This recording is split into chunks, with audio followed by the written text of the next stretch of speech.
Varahi silks మన నెల్లూరులో September 25వ తారీఖున గొప్ప ప్రారంభం. తెలుగు వన్ ప్రేక్షకులకు నమస్తే. ఆంధ్రప్రదేశ్లో కూటమి ప్రభుత్వం అధికారంలోకి వచ్చి 16 నెలలైంది. అంతకుముందు జగన్ గవర్నమెంట్ మీద పోరాటం చేయడానికి అన్ని పార్టీలు ఒక్కటై ఎలక్షన్లో కూటమిగా ఏర్పడి గెలిచారు.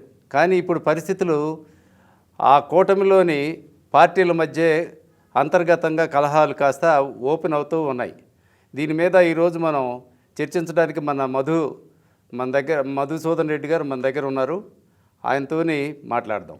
నమస్తే మధు. నమస్తే సార్. ఏంటి పరిస్థితి? Already TDP versus Janasena, TDP versus అంటే టీడీపీలోనే కార్యకర్తలు వర్సెస్ ఎమ్మెల్యేలు, పార్టీ వర్సెస్ శాసనసభ్యులు నడుస్తూ ఉన్నాయి. మీ నోటీస్కి ఏం వచ్చినాయి? ఏం జరుగుతోంది అసలు? దీని మీద కూలంకషంగా చెప్తాను సార్. ఇప్పుడు చేపలు బుట్ట నిండా చేపలు ఉన్నాయి, అందరూ వైష్ణవులే, చేపలు మాయమైపోయి రొయ్యలైన వాళ్ళు మీరు చేపలు చేశారు సార్. ఏదన్నా కానివ్వండి, మనకు తీరరేఖ పొడుగ్గా ఉంటుంది కాబట్టి. ఓకే. ఇక్కడ సమస్య ఏమొచ్చిందంటే, ఒకప్పుడు రాజకీయాలంటే సేవా దృక్పథంతో ఉండే చట్టసభల్లో కొంతమంది నాయకులు మాట్లాడుతుంటే ఈరోజు ఏం మాట్లాడారా అని ఆతృతగా ఎదురు చూసే జనం ఈరోజు వ్యక్తిగత స్వార్థాలు ఎక్కువ పేరుకుపోయినాయి. రాజకీయాలు కూడా ఖరీదైపోయినాయి, ఎలగట్టలేనంత ఖరీదైపోయినాయి. రెండోది, రాజకీయాలు సేవ అనేది పోయేసి రాజకీయాలు అనేవి దోపిడీకి మార్గాలు. తొందరగా 1000 కోట్లు కొట్టేసుకోవచ్చు కొంత పెట్టుబడి పెడితే. ఏదన్నా ఒక ఇండస్ట్రీ స్థాపిస్తే పెట్టుబడి పెట్టి లాభాలు వచ్చి మార్కెటింగ్లో పోయి సంవత్సరాలు పడుతుంది. షార్ట్ కట్లో 1000 కోట్లు సంపాదించాలంటే ఒకే ఒక్క మార్గం రాజకీయం అని చెప్పి ఈ మధ్య కొత్త తరం నవతరం పోకడలు వచ్చినాయి సార్ రాజకీయాల్లోకి. దానికి అనుకూలంగా ఏంటంటే ప్రజల పట్ల ప్రేమ లేదా రాష్ట్రం పట్ల ప్రేమ, దేశం పట్ల ప్రేమతో కాదు ఇప్పుడు రాజకీయాలు చేస్తుండేదంతా కూడా. ఏంటంటే ఒక సంపాదించుకోలేనటువంటి నాయకుడిని ఒక చవట దద్దమ్మ చేతగానోడు అనే దృష్టితో చూస్తున్నారు సార్. అందువల్ల ఏంటంటే రాజకీయాల్లో ఇప్పుడు ఒక సామాన్యుడు ఎమ్మెల్యే అవ్వేటటువంటి పరిస్థితి లేదు. విజ్ఞానులు పరిస్థితులు ఇప్పుడు దోపిడీదారులకి గజ దొంగలకి అడ్డాగా రాజకీయాలు మారిపోయినాయి సార్. అది వాస్తవం కూడా అదే. ఎస్పెషలీ అన్ని రాష్ట్రాల్లో కాదు కానీ మనకి ఒక 4-5 రాష్ట్రాల్లో ఈ ప్రభావం బలంగా ఉంది. తెలంగాణ, కర్ణాటక, ఆంధ్రప్రదేశ్, తమిళనాడు. ఏమీ లేనోడు, రూపాయి సిల్లుగవ్వ లేనోడు కూడా ఎమ్మెల్యేలు అవుతారు, ఎంపీలు అవుతున్నారు. ఒరిస్సాలో ఒక ఎంపీ ఉన్నారు, కేంద్రంలో మంత్రిగా కూడా అయ్యాడు ఆయన, బోరు కింద నీళ్లు పోసుకునేటటువంటి వాడు. అలా ఆలోచన విధానాల్లో మార్పు వచ్చింది. ఇప్పుడు రెండోది ఏంటంటే ఏ పార్టీకి ఆ పార్టీ ఎదగాలని చూసుకుంటున్నాయి. ఒక పార్టీకి ఒక పార్టీ ఎదగాలని చూస్తుంది. ఇప్పుడు తెలుగుదేశం పార్టీ పొత్తు పెట్టుకోవడం కారణంగా ఇప్పుడు జనసేన ఉండే కాడ తెలుగుదేశం పార్టీ కార్యకర్తలకు ఇలువ లేకుండా పోతుంది. తెలుగుదేశం పార్టీ ఎమ్మెల్యే ఉండే దగ్గర జనసేన పార్టీ కార్యకర్తలకు ఇలువ లేకుండా పోతుంది. తర్వాత భారతీయ జనతా పార్టీ ఉండే కాడ ఈ 2 పార్టీలకు ఇలువ లేకుండా పోతుంది. అట్లా ఎవరి పార్టీని వాళ్ళు బలోపేతం చేసుకోవాలా అన్న దృక్కోణంతో ఆయా పార్టీల ఎమ్మెల్యేలు గ్రౌండ్ స్థాయిలో ఉన్నారు. అల్టిమేట్గా ఏమవుతుందంటే పైనుండే నాయకులు బాగానే ఉంటున్నారు. ఎమ్మెల్యే స్థాయిలో ఉండేటటువంటి నాయకులు, మంత్రులుగా ఉండేటటువంటి వాళ్ళకేం ఇబ్బంది లేదు. ఆ మిడిల్ మేనేజ్మెంట్లో ఉండేటటువంటి నాయకత్వం ఏంటంటే బలైపోతూ ఉందన్నమాట, ఘర్షణలకు దారితీస్తుంది. ఈ ఘర్షణలు నేను మొట్టమొదటి నుంచే చెప్తున్నా, రేపు స్థానిక సంస్థల ఎలక్షన్లో వీటి ప్రభావం తీవ్రంగా ఉండబోతుంది.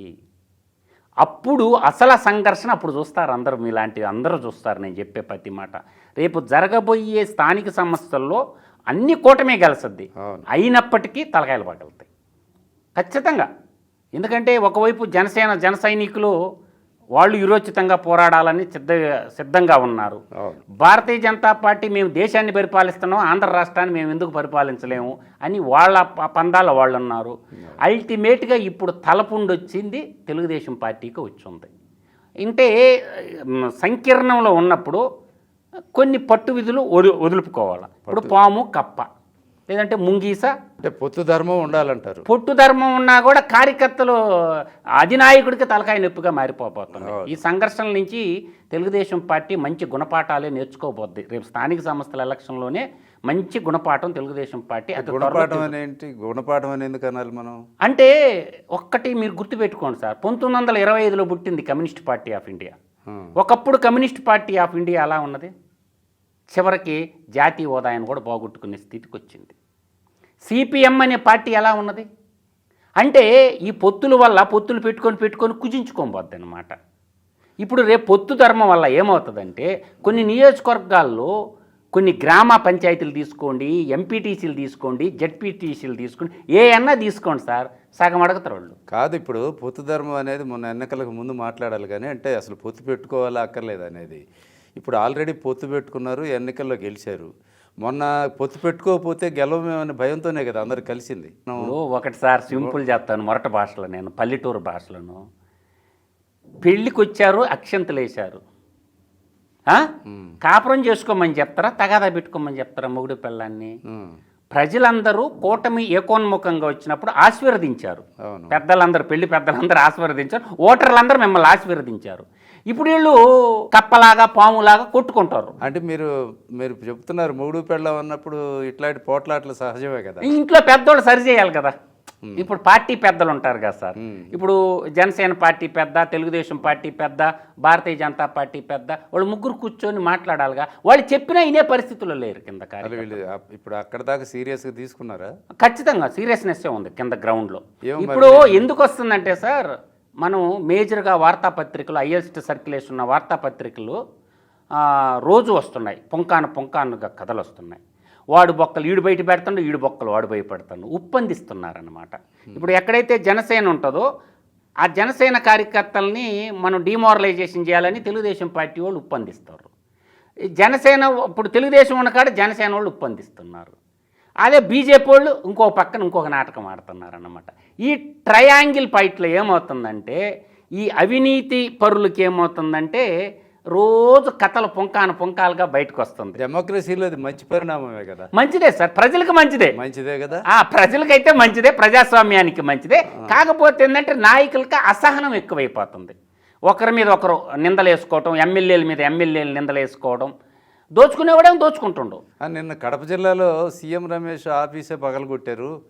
దాని మీద మీరు ఆ ప్రాంతం మీద అవగాహన ఉంది కాబట్టి అడుగుతున్నా. మా బంధుత్వం కూడా ఉంది, అవగాహనే ఉంది. కానీ కమలాపురం ఎమ్మెల్యేకి మా మేనమామ కూతుర్ని ఇచ్చిన వాళ్ళ బంధువులకి, పులివెందల మా పార్సాద్ రెడ్డి, ఇక్కడ అని కాదు, మాకు బంధుత్వం ఉంది, బలమైన బంధుత్వం ఉంది. అసలు జరిగిందేంటి కూడా? జరిగింది ఏంటంటే వర్గపోరు. ఆదినారాయణ రెడ్డి గారు ఉన్నారు కదా, బీజేపీ ఎమ్మెల్యే గారు ఉన్నారు కదా, మీ పెత్తనం ఏంద్ర బాబు, నువ్వేడో అనకాపల్లిలో ఎంపీ, నువ్వు ఆడ చూసుకోకుండా కడప జిల్లాలో నీకేం పని అని ఆయన అంటుండు. ఈ సీఎం రమేష్ ఏంటంటే అక్కడ కడప జిల్లాలో కొంచెం రాజకీయం చేయాలని చూస్తాడనమాట. దానికి ఆదినారాయణ రెడ్డి కౌంటర్ ఇచ్చాడు. అంటే ఆయన రాజకీయంగా ప్రారంభమైంది కడప జిల్లాలోనే కదా. అంటే రాజకీయంగా ప్రారంభమైంది ఆడే, రాజకీయంగా సారా వ్యాపారం మొదలైంది ఆడే, చెప్తా, వ్యాపారం మొదలైంది ఆడే, రాజకీయం మొదలైంది ఆడే. నువ్వు ఇప్పుడు ఎంపీ ఎక్కడ, నువ్వు ఉండేది ఎక్కడ? అనకాపల్లి ఎంపీ, అనకాపల్లిలో పెత్తనం చేసుకోవాలి. ఏడ పెత్తనం చేస్తూ ఊరుకుంటారా చెప్పండి? అది గౌరవం అనిపించుకోదు కదా. తను ఎగదోస్తూ ఉన్నాడు కొంతమందికి అక్కడ ఏంటంటే ఇంకా సామాజిక వైర్యం కూడా ఎక్కువ ఉంటుంది కాబట్టి ఇంకా పడింది ఆ వైర్యం కూడా, సామాజిక వైర్యం కూడా బాగా పడింది. ఇప్పుడు ఎమ్మెల్సీ సీట్లు, రాజ్యసభ సీట్లు ఇవన్నీ కూడా అవి ఒక ప్రాంతానికే కన్ఫైన్ అయి ఉండవు. ఒక 4 జిల్లాలకు కలిపి పట్టభద్రుల నియోజకవర్గంలో, ఉపాధ్యాయుల నియోజకవర్గంలో ఎలక్ట్ అవుతారు. అట్లాగే రాజ్యసభలో కూడా నామినేటెడ్ అంటే ఎక్కడో వేరే స్టేట్ నుంచి కూడా నామినేట్ అవుతారు.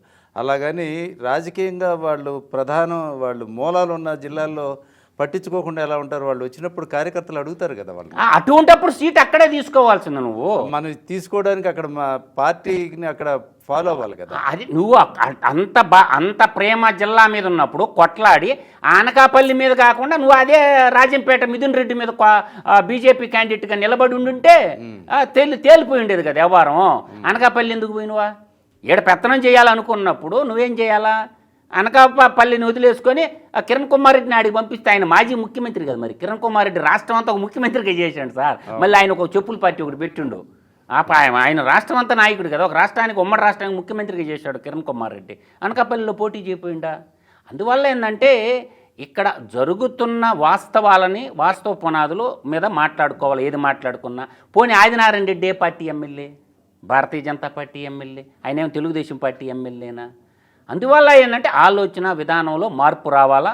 ఇదైతే నాకైతే ఎందుకో కానీ ఇంకొకటి శ్రీకాకుళం జిల్లాలో అక్కడ బీజేపీ వర్సెస్ టీడీపీ ఎమ్మెల్యే, అక్కడ ఏకంగా అసెంబ్లీలోనే ఆయన ప్రస్తావన తీసుకొచ్చేసి ఈ ఇష్యూ పెద్దది చేసేసారు. అంటే మరి కూటమి మధ్య పొత్తులు కాస్త ఇప్పుడు గొడవల్లో పడిపోతుంది అని ఇప్పుడు అవతల వాళ్ళు సంబరాలు చేసుకునే పరిస్థితి తీసుకొచ్చేసారు. అది వాస్తవంగా ఏంటంటే చెస్ బోర్డ్ లాగా తయారైంది సార్. చెస్ బోర్డ్ అయిపోయింది. కానీ ఈ ఉంటాయి ప్రధానంగా ఏంటంటే సార్ 22 ప్లేసుల్లో మైనింగ్ జరగద్దు సార్. మైనింగ్ కార్యకలాపాలు అధికంగా ఉంటాయి. ఈ గొడవలు ఎక్కడ వస్తాయి అంటే మైనింగ్లో వస్తాయి సార్. Okay okay. సో మనకి శ్రీకాకుళం తీసుకున్నా, టెక్కిల్ తీసుకున్నా, విజయనగరం తీసుకున్నా, విశాఖపట్నం తీసుకున్నా, తర్వాత మనకి రాజమహేంద్రవరం తీసుకున్నా, ఏలూరు తీసుకున్నా, విజయవాడ తీసుకున్నా, నందిగామ తీసుకున్నా, తర్వాత దాచేపల్లి తీసుకున్నా, మార్కాపురం తీసుకున్నా, ప్రకాశం జిల్లా తీసుకున్నా, నెల్లూరు తీసుకున్నా, నేను చెప్పే ఈ ప్లేసులన్నీ తాడిపత్రి తీసుకున్నా, అనంతపురం తీసుకున్నా, అటు బేతంచెర్ల తీసుకున్నా, తర్వాత పలమనేరు తీసుకున్నా, మనకి తిరుపతి తీసుకున్నా, ఈ మైనింగ్ ప్రాంతాల్లో ఈ గొడవలు అధికంగా ఉన్నాయి సార్. మైనింగ్ కార్యకలాపాలు ఒకటి, మద్య కార్యకలాపాలు, మద్యం కార్యక్రమాల కాడ సంఘర్షణలు అయితే ఎక్కువ జరుగుతున్నాయి. ప్రతి మద్యం షాపు దగ్గర స్థానికంగా గెలిచినటువంటి వాళ్ళు వసూలు ఆరంభించారు. ఆ వసూలు సంవత్సరానికి ఇంత కట్టకపోతే వాళ్ళ మీద దాడులు చేపించడం, స్థానికంగా ఉండేవాళ్ళు అక్కడ అది ఒకటి నడుస్తూ ఉంది. 2 ఇసుక పాలసీ బాబుగారు ఎంత సదుద్దేశంతో ఉచిత అన్నా కూడా అది పక్కదోవ పడతా ఉందన్నమాట. ఇసుక ఒకటి, ఈ ఇసుక శాండ్ పాలసీ ఒకటి, 3వది మైనింగ్ అంటే మనకు తెలిసిందే సార్. ప్రకాశం జిల్లాలో గెలాక్సీ గ్రానైటు పేరున్నటువంటి గ్రానైటు, ఇప్పుడు మార్కాపురం, ఇప్పుడు దాచేపల్లి ఉంది. దాచేపల్లి ఆ చుట్టుపక్కల ఏముంటుంది మనకి సిమెంటు నిక్షేపాలు అధికంగా ఉంటాయి సార్, సున్నప్రాయ నిక్షేపాలు. రాజమండ్రి మన్యం ప్రాంతంలో ఏముంటుందంటే లాటరైట్ ఖనిజం ఉంటుంది, చాలా విలువైన ఖనిజం సార్ లాటరైటు. తర్వాత మీకు బాక్సైట్ ఉంటుంది, మన్యంలో బాక్సైటు లాటరైటు. ఈ 2 సిమెంట్ పరిశ్రమలో వాడతారు, అల్యూమినియం పరిశ్రమలో వాడతారు. కాబట్టి ఈ 2 విలువైనటువంటి మినరల్స్. దాని దోపిడీలో భాగస్వామికాల కాడ పంపకం. ఇవాళ తిరువురు చూసాము. తిరువురు ఫస్ట్ టైం గెలిచినటువంటి స్థానిక కొలగపూడి గారు అక్కడ ఉన్న పార్టీకి డిష్యూన్ చూసాము. ఆదిలోనే అంశపాదని అంటారు దాన్ని.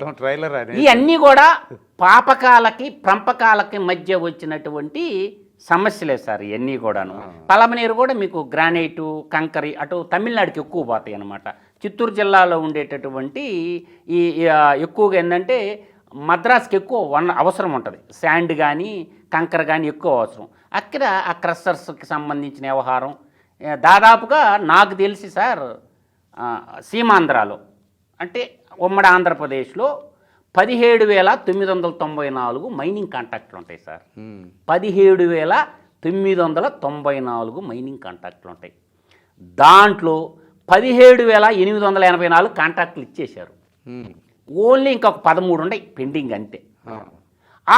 ఈ దోపిడీకి సంబంధించినటువంటి కథా కమిషను, ఫైనాన్షియల్ మ్యాటర్సు వీటన్నిటి మీద సంఘర్షణ ఏర్పడింది కూటమి ఎమ్మెల్యేలు. అవి ఒకరు బయట పెట్టుకుంటారు. ఆ పెట్టుకోవటం వల్ల ప్రజాస్వామ్యానికి మంచి జరగద్ది, పార్టీలకి పక్క పార్టీకి జుట్టు అందించిన వాళ్ళు అవుతారు వీళ్ళు. అందువల్ల సభ చూసినప్పుడు సార్ మేమైతే హ్యాపీగా ఉన్నాం సార్. ఎందుకంటే సభలో ఇటువంటి చర్చ జరగాల, ఇంకా ప్రశ్నలు సంధించాలా. ఆ ప్రశ్నల మాటున ప్రభుత్వాన్ని ఇరుకుని పెడుతున్నారు. స్వపక్షంలోనే విపక్షం అయిపోయినారు సార్. ఎమ్మెల్యేలు అయితే మాత్రం ఏ పార్టీకి ఆ పార్టీ చెప్పుకోవాలి కానీ అద్భుతంగా ప్రశ్నలు సంధిస్తున్నారు. వాళ్ళకున్న అనుభవాన్ని అంతటి రంగనించి మినిస్టర్లను ఉక్కిరి బిక్కిరి చేస్తున్నారు, సమాధానం చెప్పలేకపోతున్నారు. అధికార పార్టీ మంత్రులే ఏ మంత్రి కూడా సక్రంగా సమాధానం చెప్పలేనటువంటి పరిస్థితి కల్పించారు ఎమ్మెల్యేలు. కరెక్టే. ఈ కూటమిలో వీళ్ళు ఇట్లా కొట్టుకుంటే అసలు ఇప్పుడు వాళ్ళ నాయకులు వీళ్ళని కంట్రోల్లో పెట్టే పరిస్థితి ఉందా? లేదు సార్, నాయకుల మాట వినే పరిస్థితిలో లేరు. నేను ఇంత పెట్టాను కదా, నా 20 కోట్లు 50 కోట్లు 100 కోట్లు పెట్టాను కదా, నా డబ్బులు నాకు ఎవడిస్తాడు? నా డబ్బులు నాకు ఎవరు ఇస్తారు? అందువల్ల ఏంటంటే వాళ్ళు పెట్టిన పెట్టుబడి గుంజుకునే మార్గంలో ఉన్నారు ఎమ్మెల్యేలు అయితే. వాస్తవం, మేము ఇంత పెట్టినాం. కొంతమంది ఉన్నారు లిమిటెడ్గా, వద్దులేరా బాబు ఈ పాపిష్టి సొమ్ము సంపాదించుకొని అన్నీ నీట్గా ఉండి ఇంకా మనకు వద్దు అనుకునేటటువంటి నాయకులు. ఇప్పుడు మన ఎంపీ గారు ఉన్నారు సార్, ఎవరు, పెమ్మసాని చంద్రశేఖర్ గారు. ఆయన కష్టపడి చదువుకున్నాడు, అమెరికాకు పోయిండు భారతదేశానికి సేవ చేయాలని. కనీసం ఆయనకు ఉండేటటువంటి సంపదకి అమెరికాలో శాశ్వతమైన పాస్పోర్ట్ వస్తుంది. కానీ ఇండియా పాస్పోర్ట్ పెట్టుకొని మాతృదేశానికి కన్న తల్లికి సేవ చేయాలనే సదుద్దేశంతో వచ్చాడు పెమ్మసాని చంద్రశేఖర్ గారు. ఆయన మీద ఎవరో మచ్చ చూపించమన్నాడు. ఆయన ఇంకా పెట్టేవాడే కానీ ప్రజల సొమ్మేం దోచుకునేవాడు కాదుగా. అందువల్ల ఏంటంటే అటువంటి వాళ్ళు కొంతమంది ఉన్నారు. ఏది, కొంతమంది ఏమవుతారంటే నాకు మెడికల్ కాలేజీ ఈ బాబు గారు, నాకు మైనింగ్ పర్మిషన్ ఈ బాబు గారు అని చెప్పి పీడిస్తూ ఉన్నారు నాయకుడిని. అందువల్ల ఏంటంటే ఇది మంచిది కాదు. అది ఓకే. గత ఎన్నికల్లో జగన్ ప్రభుత్వం మీద భయంతో, వ్యతిరేకతతోటి ఈ కూటమికి ఓట్లు వేశారా, లేకపోతే ఈ కూటమి నాయకులు ఏదో గెలిస్తే చాలా జనానికి మేలు చేస్తారని ఓట్లు వేశారా? జగన్ యొక్క అరాచక పాలనకి పరాకాష్ట మన జరిగిన ఎలక్షన్ సార్. అది నిరూగప్పి ఉన్నదన్నమాట. అరాచక పాలన అంటే డిక్టేటర్షిప్ అంటారు. ప్రజాస్వామ్యాన్ని పక్కన పెట్టి ఒకవైపు పోలీస్ వ్యవస్థ, మరోవైపు జగన్ వ్యవస్థ, ఈ రెండు వ్యవస్థలో ప్రజాస్వామ్యాన్ని పాతరేసినాయి సార్. ప్రశ్నిస్తే అరెస్టులు, తప్పుని ప్రశ్నిస్తే ప్రశ్నకి అరెస్టు సమాధానం జగన్ గవర్నమెంట్లో. ఆ నిర్బంధాల నుంచి వాక్ స్వాతంత్రం పూర్తిగా వెళ్ళిపోయింది సార్. ఫండమెంటల్ రైట్స్ అంటారు ఆర్టికల్ 90లో వాక్ స్వాతంత్రం. వాక్ స్వాతంత్రం ఏంటంటే ఒకే ఒక్కరికి ఉన్నింది వాక్ స్వాతంత్రం. ఆ ఫండమెంటల్ రైట్లో బాగున్నటువంటి జీవించే హక్కు article 21, right to life, right to education, right to freedom, ఈ ఫండమెంటల్ రైట్స్ అన్ని జగన్ గవర్నమెంట్లో పాతాళానికి పండబెట్టారు సార్. రాష్ట్రంలో నాకు తెలిసి 12 చోట్ల ఈ శాసనసభ్యుల మీద టీడీపీ, బీజేపీ కానీ, టీడీపీ, జనసేన కానీ, లేకపోతే టీడీపీ ఇంటర్నల్గా కానీ గొడవలు జరిగినాయి. ఇప్పుడు వీటిని సమన్వయపరిచి ఈ ఇష్యూస్ అన్నీ సెటిల్ చేయడానికి ఏం చేయాలి, లేకపోతే భవిష్యత్తులో ఈ కూటమి పరిస్థితి ఏమిటి? నేను అనేది కడుపు చించుకుంటే కాళ్ళ మీద పడి మీరు ఐడెంటిఫై చేసింది డజనే, అన్ని నియోజకవర్గాల్లో ఉంది, బయటపడింది అదే. కడుపు చించుకుంటే కాళ్ళ మీద పడుతుందని ప్రతి పార్టీకి ఒక నాయకత్వం ఉంటుంది సార్. పార్టీ వేరు, ప్రభుత్వం వేరు. వాళ్ళు ప్రతి నియోజకవర్గం తిరిగి పార్టీ నాయకులు, సమన్వయకర్తలు తిరిగి బాబు ఏంటి సమస్య, 3 పార్టీలు ఒక జాయింట్ యాక్షన్ కమిటీ లాగా ఏర్పడి, భారతీయ జనతా పార్టీ నుంచి కొంతమంది నాయకులు, తెలుగుదేశం నుంచి కొంతమంది నాయకులు, తర్వాత ఇట్లా మన జనసేన నుంచి 3 పార్టీల నాయకులు ఒక కమిటీ ఫామ్ వేసుకొని ఒక జిల్లాకి ఒక 6 మందినో 7 మందినో కమిటీ వేయాలి. కమిటీ వేసి బాబు ఒక్కొక్క నియోజకవర్గానికి పోయి అన్ని పార్టీల కార్యకర్తలను పిలిచి ఒక 2 రోజులు 3 రోజులు ఉండి బూతు స్థాయి నుంచి అన్ని నియోజకవర్గ స్థాయి వరకు ఎమ్మెల్యేని పక్కన పెట్టాలా. ఆడ ఎమ్మెల్యే ఉంటే సమాధానం చెప్పరు. కాదు, శాసనసభ్యులు కూడా మొత్తుకుంటానే ఉన్నారు. కానీ మీరంతా శాసనసభ్యులదే ఫైనల్ అని, అక్కడ శాసనసభ్యులు వాళ్ళ గోల వాళ్ళది, మాకు అసలు ఎవరు పట్టించుకునేవాళ్ళు లేరు, మాట్లాడేవాళ్ళు లేరు, అపాయింట్మెంట్ లేవు అని వాళ్ళు తిరుగుతున్నారని మీరే చెప్తారు. ఒక 5 నియోజకవర్గాలు బాగానే ఉంటాయి సార్. 5 నియోజకవర్గాలకైతే డోకా లేదు, అన్ని నిధులు పోతుంటాయి, అడిగిందల్లా అవుతుండే 5. ఏదైతే మీరు మొత్తానికి ఈ గొడవలు సర్దుమణగాలంటే సమన్వయ కమిటీలు వేసి joint action committee, joint parliamentary committee లాగా 3 పార్టీల ద్వారా ఒక కమిటీని ఏర్పాటు చేసి ఒక 3 ఎమ్మెల్యేలు, ఒక ముగ్గురు జిల్లాకు పంపిస్తే బోల్డ్ మంది ఉన్నారు కదా సార్ నాయకులు రాష్ట్రంలోనూ. వాళ్ళు రిపోర్ట్ తయారు చేస్తారు, రిపోర్ట్ మీకు సబ్మిట్ చేస్తారు. జాయింట్గా 3 నాయకులు కూర్చొని, 3 పార్టీ అధినాయకులు కూర్చొని, పాలిట్ బ్యూరో సభ్యులు కూర్చొని, అంటే ఒక్క నాయకుడే కాబట్టి పాలిట్ బ్యూరో సభ్యులు, అంటే జనసేన పాలిట్ బ్యూరో సభ్యులు, తెలుగుదేశం పాలిట్ బ్యూరో సభ్యులు, బీజేపీ ఒక డ్రాఫ్ట్ తయారు చేయండి. ఈ డ్రాఫ్ట్కి కట్టుబడి ఉందామని ఒక ఒప్పందం కుదుర్చుకోండి. ఆ ఒప్పందాన్ని కార్యకర్తలకు ఇవ్వండి, క్లోజ్ మ్యాటర్. అంతే తప్ప అది చేయకపోతే ఎవరి దారి వారిదే ఎమ్మితే చివరికి నేను చెప్పింది అవ్వదు. ఇప్పుడు 16 నెలలు ఇంటి గుట్టు లంకకు చేట అవ్వదు. ఇప్పుడు 16 నెలలే కదా అయింది. రేపు నెక్స్ట్ ఎలక్షన్స్ వాళ్ళు కూడా అంటున్నారు సార్, 16 నెలలు అయిపోయింది, ఇంకో 16 నెలలు అయిపోతే ఎలక్షన్ మోడ్లోకి పోతాం, ఇంటి గుట్టు లంకకు చేట అవ్వద్దాను కాదు. ఆ తర్వాత మళ్ళీ ఎవరెవరు కలుస్తారో, ఏ కూటమిలు ఉంటాయో. ప్రజాస్వామ్యం ఎప్పుడు పొగురులో ఉంటుంది సార్. రాజకీయ నాయకులు ఎగిరి కింద పడిపోవాలా. ప్రజాస్వామ్యం ఎప్పుడు పొగురులో ఉంటుంది.